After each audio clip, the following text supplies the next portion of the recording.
Hola, ¿cómo están? Soy la profesora Gabriela Gómez Carbone y hoy les voy a hablar de evolución. Cuando vemos un avión, sin duda, sabemos que hubo un hombre que lo diseñó para que pueda volar. Ahora, cuando vemos un ave volando, ¿podemos decir quién construyó su diseño?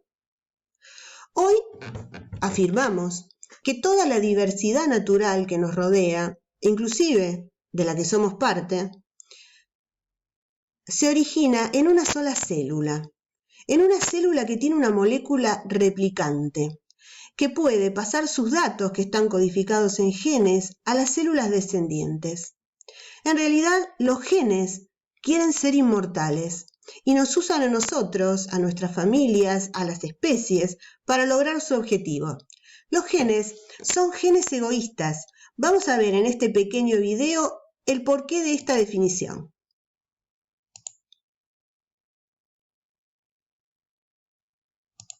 Parece que el universo empezó de la nada a partir de una gigantesca explosión. Y toda la materia se dispersó a gran velocidad, dando lugar a los elementos químicos, las estrellas y los planetas. En la Tierra el hidrógeno se juntó con el oxígeno y formó el agua. Y en el agua surgieron las primeras moléculas, hasta que apareció una muy especial. Era capaz de copiarse a sí misma, y alguien la llamó gen replicador. Pero la Tierra es limitada y redonda. No podían existir infinitas moléculas replicándose y replicándose. Afortunadamente, las moléculas replicadoras muchas veces se replicaban con algún defectillo. Y precisamente ese defectillo explica la evolución. Algunas moléculas eran más eficaces que otras. Aparecieron así las moléculas complejas. Y después los organismos como las células, las bacterias, las plantas, los insectos más gordos, los piececillos, los reptiles y crocodilos, habichuchos, mamíferos y toda clase de bichos, así subiendo la escala de la evolución hasta llegar a los homínidos. Pero algunos sistemas eran más eficaces que otros. Los dinosaurios, por ejemplo, fueron sistemas muy eficaces y duraron millones de años, los que dejaron de ser eficaces en su replicación y ¡caput! Se extinguieron. Hoy en día los sistemas más eficaces parecen ser los insectos y los mamíferos. Y dentro de estos, los humanos, que somos muchos y estamos por todas partes. Cada uno de nosotros es un sistema que replica una sola molécula de ADN. O mejor dicho, media, porque nuestros hijos llevan media molécula nuestra y media de otro que a su vez ellos compartirán con otro humano. Nos pasamos la vida enredados en todo tipo de líos, más o menos placenteros y en general bastante absurdos. Podemos hacer miles de cosas, pero en realidad se reducen a una: conseguir que una sola molécula nuestra se copie una vez más. Estos conceptos del gen egoísta se encuentran en un libro que escribió el profesor Richard Dawkins, que justamente se llama El gen egoísta y es muy interesante. Para poder empezar con evolución, vamos a recordar conceptos de evolución celular. Conceptos que ustedes ya vieron en este tema, en el tema de evolución. Vamos a retomar muchas de las partes de la cursada. Empecemos entonces a ver cómo fue la sucesión de la aparición de las células. Ustedes saben que la primera célula que aparece es la célula procarionte. Los primeros son procariontes, heterótrofos y anaerobios. ¿Qué significa esto? Son heterótrofos porque estaban en el medio de un caldo de cultivo donde había muchas moléculas orgánicas para poder alimentarse. Son anaerobios porque en ese momento de la evolución del planeta no había oxígeno libre, entonces obtenían su energía por otros métodos. Durante mucho tiempo la situación fue esta y los procariontes heterótrofos y anaerobios tuvieron una gran reproducción. Sin embargo, en algún momento se produjo un cambio. Este cambio se dio a partir del uso del dióxido de carbono. Aparecen los procariontes autótrofos. Estos procariontes toman el dióxido de carbono, sintetizan en un proceso muy similar a la fotosíntesis sus propias moléculas orgánicas y liberan oxígeno al medio. Por lo tanto, empieza a aparecer ese oxígeno libre en el medio y provoca la aparición de otro tipo de procariontes, los procariontes aerobios.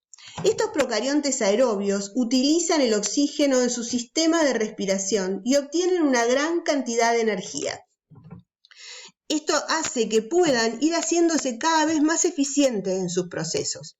En ese momento de la evolución celular encontramos a los tres tipos de procariontes, a los procariontes heterótrofos anaeróbicos, a los procariontes autótrofos con una característica muy parecida a la fotosíntesis, y a estos grandes procariontes heterótrofos aerobios. En algún momento se produce otro cambio. Ese otro cambio va a determinar que la posibilidad de la gran cantidad de energía haga que estos procariontes avancen hacia otro tipo de células. El origen de las células eucariontes está descrito por la teoría endosimbiótica. ¿Qué nos dice esta teoría endosimbiótica? Nos dice que un procarionte primitivo, aerobio, grande, empezó a obtener del medio su alimento por un sistema que es el de fagocitosis. Ustedes vieron este proceso cuando estudiamos membrana celular y transporte de membrana. En una de esas fagocitosis, donde ingerían su alimento, ingresaron en su citoplasma un procarionte aerobio. Este procarionte aerobio más pequeño, al estar en su citoplasma, siguió con su vida y empezó a consumir el ácido pirúvico que existía dentro de este citoplasma y a liberar ATP, una gran cantidad de ATP. Esta energía hizo que la célula procarionte original comenzara a cambiar sus procesos. Lo primero que hizo fue ingresar la membrana plasmática en su citoplasma y empezó a formar organoides membranosos. El primero de esos organoides membranosos fue el núcleo. Aquí estamos ya en presencia de las células eucariontes. Las células eucariontes que solamente incorporaron estos procariontes aerobios, que ahora denominamos mitocondrias, se transformaron en células eucariontes animales, de hongos y de algunos protistas. Para poder formar las células eucariontes vegetales y también de algunos protistas, el proceso fue bastante parecido. Además de haber ingresado a los procariontes aerobios, hoy conocidos como mitocondrias, también ingresó por fagocitosis un procarionte autótrofo. Este procarionte autótrofo le dio la posibilidad a esa célula de realizar fotosíntesis. De esta manera se constituyeron las dos células eucariontes que actualmente conocemos. ¿Por qué podemos decir que tanto las mitocondrias como los cloroplastos son procariontes? Porque tienen características de los procariontes. Tienen ribosomas más pequeños, de 70 Weber. Tienen ADN circulares no asociados a histonas y se reproducen por fisión binaria independientemente de la reproducción de la célula. Todas estas características que conocemos hoy nos han sido mostradas por la genética molecular. Cuando aparece la tecnología que nos permite estudiar la estructura del ADN, nos permite también entrar estos conceptos en el estudio de la evolución. ¿Qué es lo que vamos a estudiar a partir de la genética molecular? Vamos a poder comparar los ADN de las diferentes especies. Y no solamente los ADN, sino también la presencia de las proteínas que los genes codifican. Mediante el mecanismo de reloj molecular podemos ver el grado de variación que tienen, comparando los ADN de dos especies que en algún momento tuvieron un ancestro común. Por ejemplo, la jirafa y el okapi en algún momento tuvieron un ancestro común, pero después se separaron. El okapi quedó de una estatura media y la jirafa alargó su cuello hasta llegar a las hojas más altas de los árboles. Si comparamos sus ADNs, podemos decir cuánto tiempo hace que se separaron esas dos especies. También el estudio del ADN mitocondrial nos va a ayudar fundamentalmente en el estudio de la evolución humana. El ADN mitocondrial es de herencia materna, lo que significa que las mitocondrias que aparecen en el cigoto luego de la fecundación son solo las mitocondrias que estaban en el óvulo, porque el espermatozoide lo único que ingresa en el óvulo es su material genético. Si seguimos estos ADN que tienen muy poca recombinación, dado que son de células procariontes, en realidad de mitocondrias parecidos a los procariontes, si seguimos estos ADN, estudiando las diferentes etnias, vamos a poder encontrar en algún momento a la madre de todos los humanos. Por último, también podemos estudiar cómo se van trasladando, cambiando de lugar los genes. Estos genes que tienen la posibilidad de saltar de una parte a otra del cromosoma se denominan transposones. Y dependiendo del lugar en que se inserten, van a cambiar el geno y el fenotipo de quien los posee. Cuando hablamos de evolución, nos tenemos que referir a las teorías que dieron origen a la teoría actual de la evolución. Si bien los datos acerca de la evolución estuvieron desde siempre, es cierto que la religiosidad que se vio durante muchos años en la historia de los hombres hizo que no hubiese una gran determinación de las respuestas acerca de la evolución. Fundamentalmente porque todas las corrientes religiosas hablan de que los individuos, los hombres y los animales y los vegetales han sido creados por Dios. Por lo tanto, evaden el concepto de evolución. Un filósofo y naturalista, Jean-Baptiste Lamarck, fue el primero que pudo redactar una teoría de la evolución. Lamarck postulaba que el mecanismo de evolución se regía por una necesidad o deseo interno de adaptación al ambiente por parte de los individuos. Esta postulación de que es un deseo interno para poder adaptarse al medio hizo que su teoría no fuese tan atacada. Lamarck postula que el origen de un nuevo órgano o transformación siempre es motivado por una necesidad. Veamos un ejemplo. Pensemos en los topos que tienen que encontrar su alimento cavando el suelo. Los topos tienen unas garras muy importantes que le permiten este fin. La aparición de estas garras sería una adaptación a la necesidad de conseguir alimento. También Lamarck dice que el uso o desuso de las partes del organismo conduce a su mayor o menor desarrollo o inclusive a su desaparición.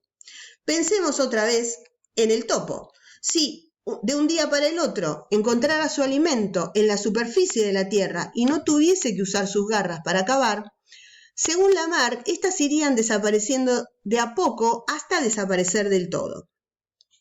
También Lamarck afirmaba que los cambios o modificaciones adquiridas a lo largo de la vida de un individuo se transmiten a la descendencia. A esto se llamó herencia de los caracteres adquiridos. Volviendo al ejemplo del que tratábamos antes, ese topo que perdió las garras, cuando tuviese descendencia, los individuos de su descendencia tampoco tendrían garras, debido a que el padre las perdió durante su existencia. Lamarck también explicaba la aparición del cuello de las jirafas. Las jirafas tienen un antepasado de cuello corto. Lamarck decía que habían estirado tanto el cuello que habían llegado al cuello que tienen hoy. Vamos a escuchar a un profesor que nos cuenta cómo es este proceso de acuerdo a Lamarck y también nos presenta la nueva teoría que se dio luego de la teoría de Lamarck, la teoría de Charles Darwin.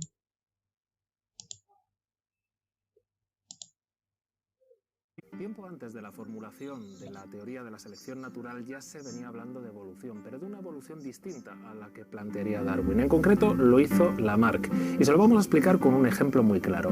Imagínense que hubo una época en que las jirafas tenían el cuello corto. Efectivamente podrían vivir así, pero el alimento más fresco, el mejor, se encontraba en las copas de los árboles. La teoría de Lamarck dice que estas especies, como las jirafas, podrían haber evolucionado, pero evolucionado durante la vida de cada uno de estos ejemplares para conseguir alzar su cuello hasta estas ramas más altas, a fuerza, por así decirlo, de esforzarse en llegar a ese punto. La característica principal de la teoría de Lamarck es que este nuevo atributo conseguido en vida sí es hereditable, es decir, sus crías ya podrían tener ese cambio producido en la vida de sus padres. Esto es lo que rebate radicalmente la teoría de Darwin, ya que, según él, las jirafas podrían conseguir su cuello alto, pero casi por casualidad. Es decir, dentro de esa comunidad de jirafas con el cuello corto, por el azar de la genética, una de ellas habría conseguido nacer con el cuello más largo. Casi sin quererlo, habría descubierto que puede acceder a las hojas más altas y más frescas de los árboles. Se puede alimentar mejor y, por tanto, reproducir mejor. La descendencia de esa jirafa que se encuentra en una posición de ventaja de manera azarosa sí tendría heredado ese cuello mucho más alto, con lo cual, a su vez, podría alimentarse mejor y reproducirse mejor, con lo cual su descendencia, una vez más, tendría el cuello más alto. Esto, que hasta entonces era una teoría, se pudo comprobar durante la época de la Revolución Industrial. Hasta ese momento, las cortezas de los árboles se caracterizaban por tener líquenes blancos, donde habitaban las polillas de este mismo color, camufladas en esta superficie. Cuando llegó la explosión de las fábricas y de los humos, los líquenes terminaron por morir asfixiados por la contaminación y las cortezas de los árboles se tiñeron de negro.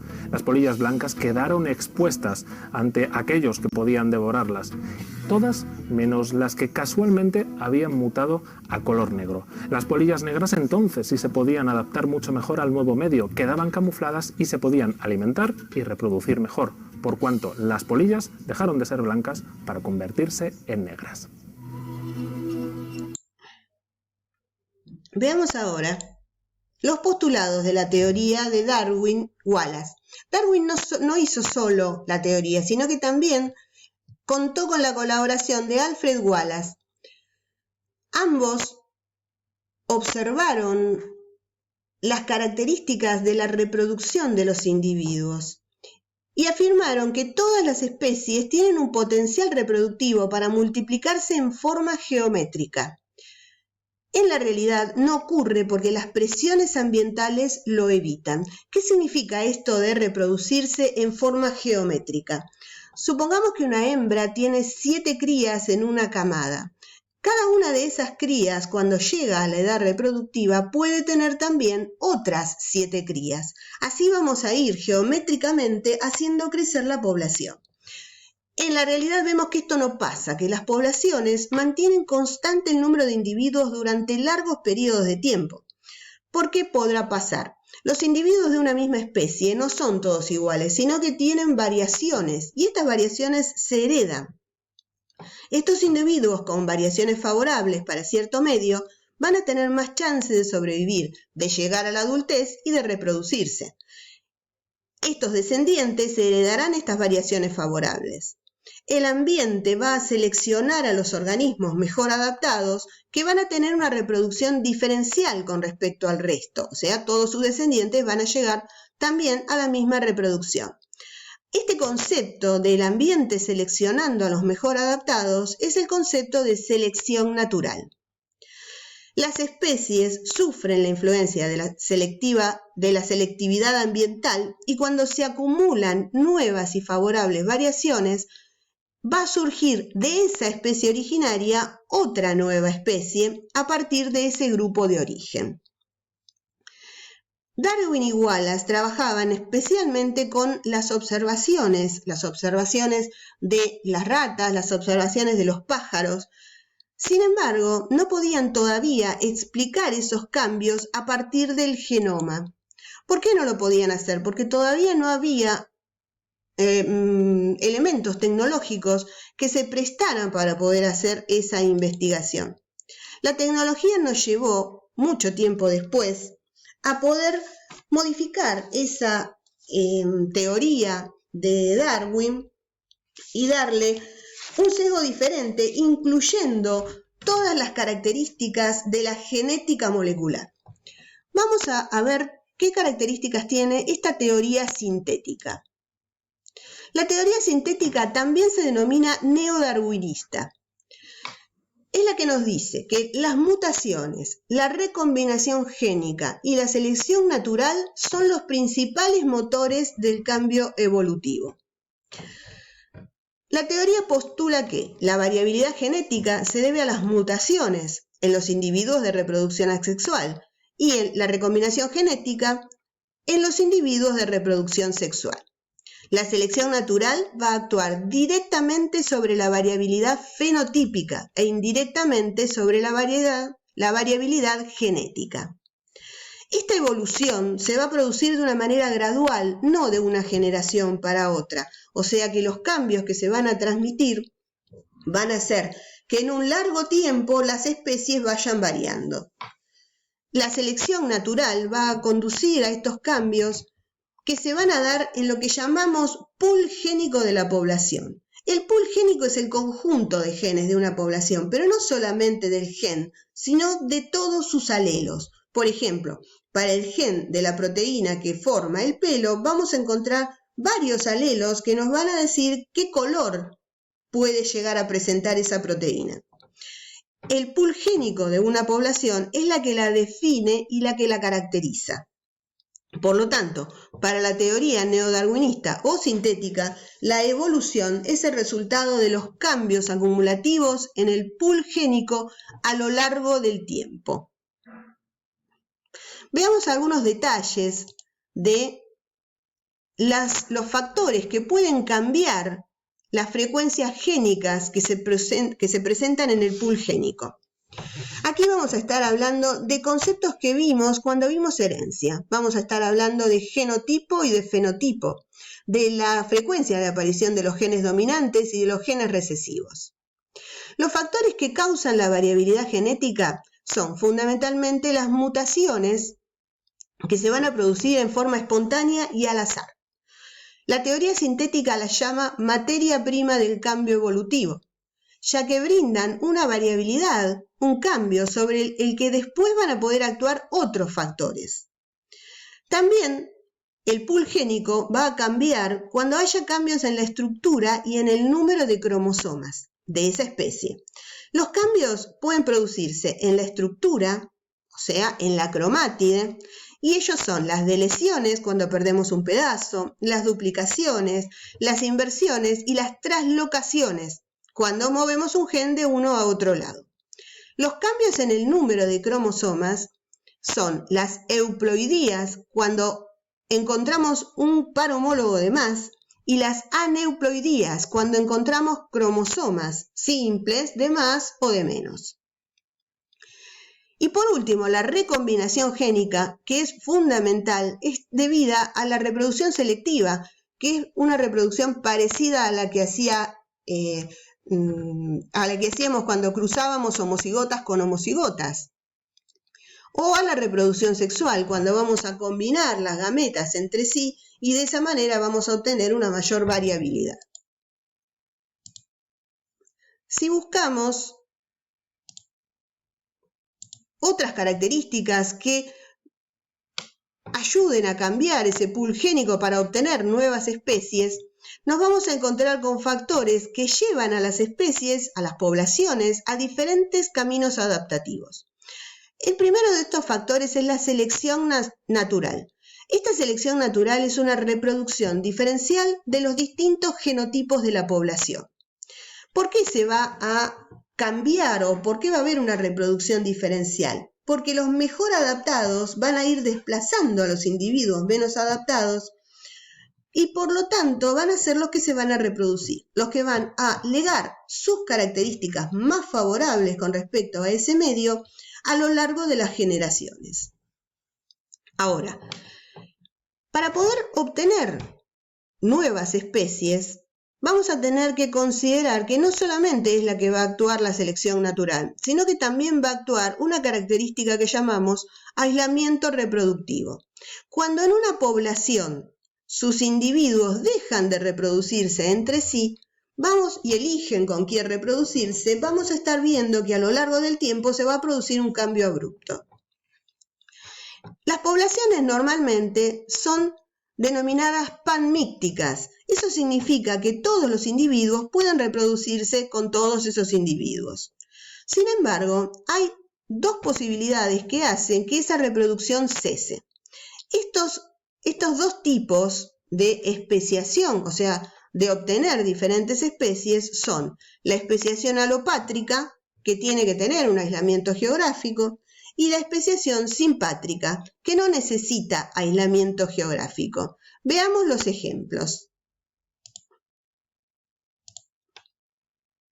Aquí tenemos en este esquema la especiación alopátrida y la especiación simpátrida. Decíamos antes que la alopátrida va a necesitar una barrera geográfica. Veamos el dibujo. Aquí tenemos un río que corre al costado de esta población inicial.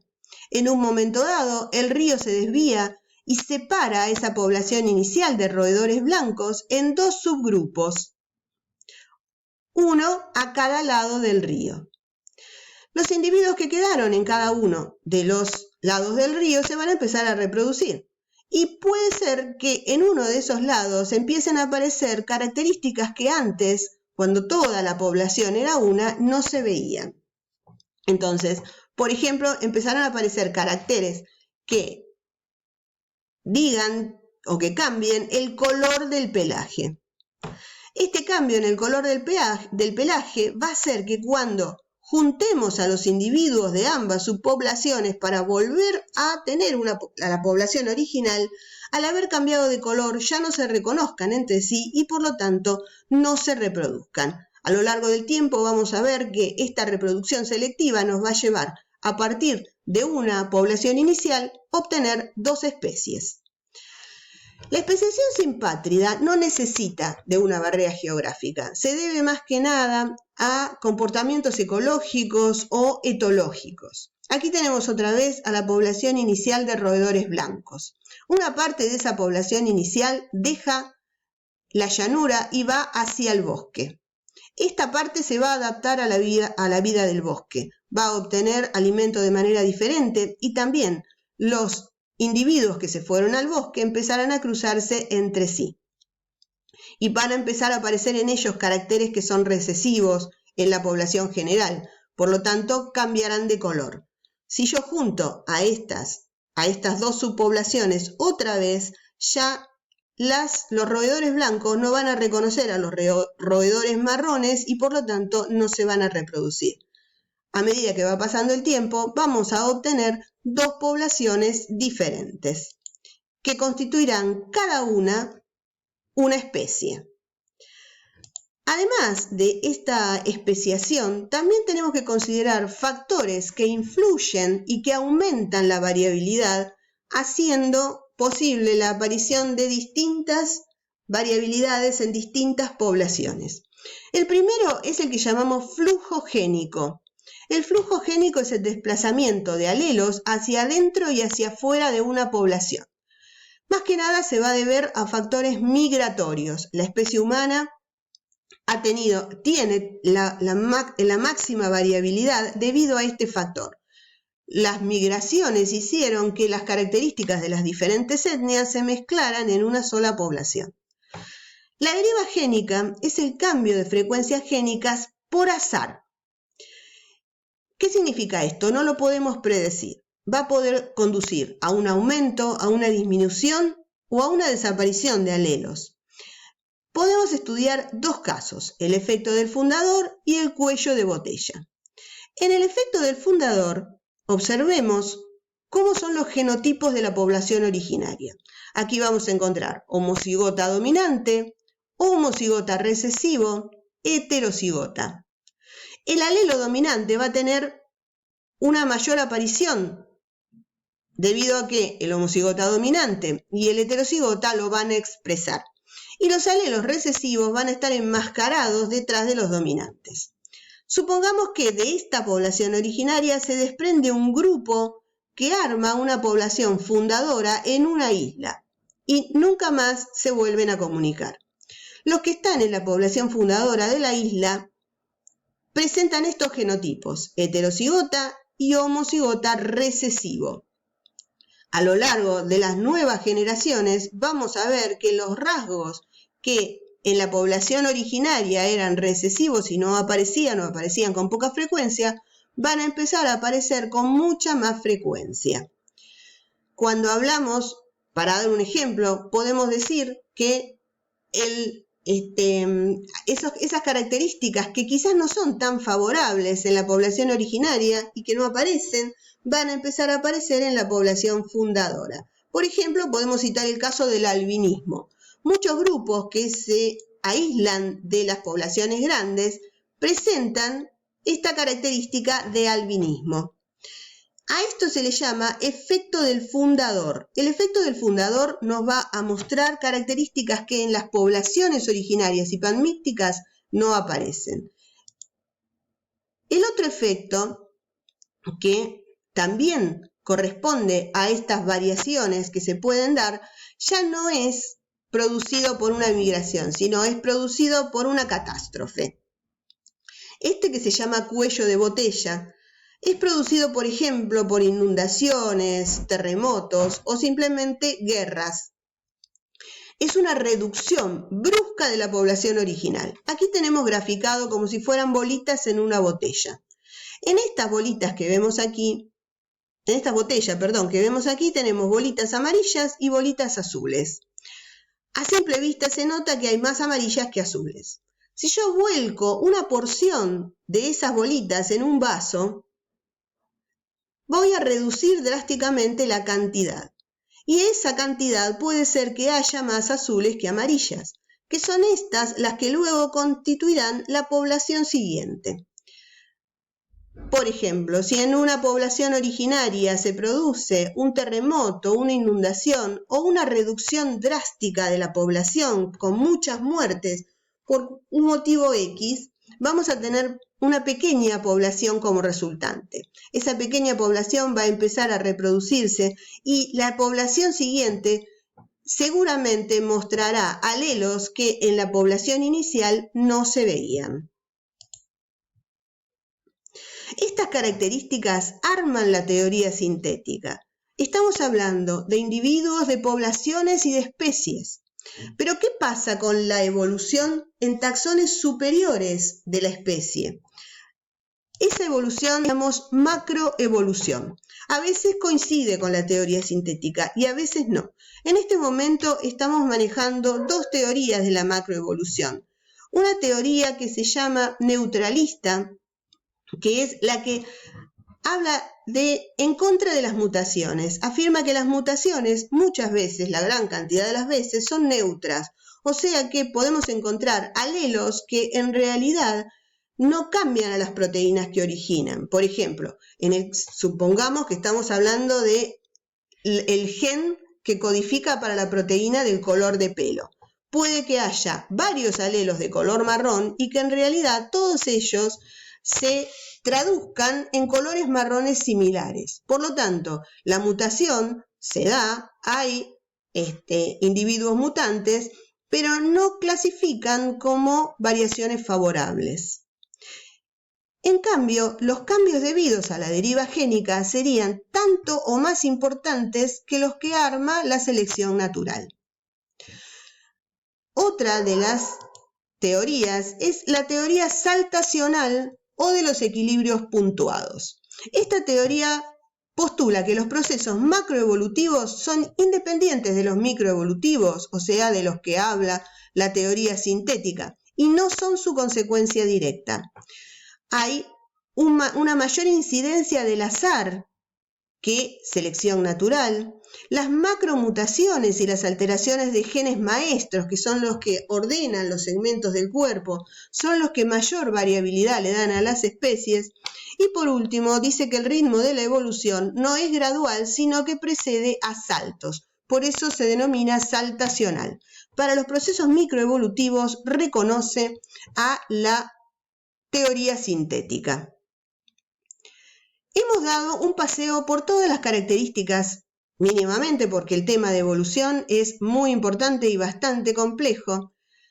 Y llegamos al final de la cursada. Les agradecemos habernos escuchado durante todos estos meses y nos despedimos con un video que nos muestra la evolución en un minuto.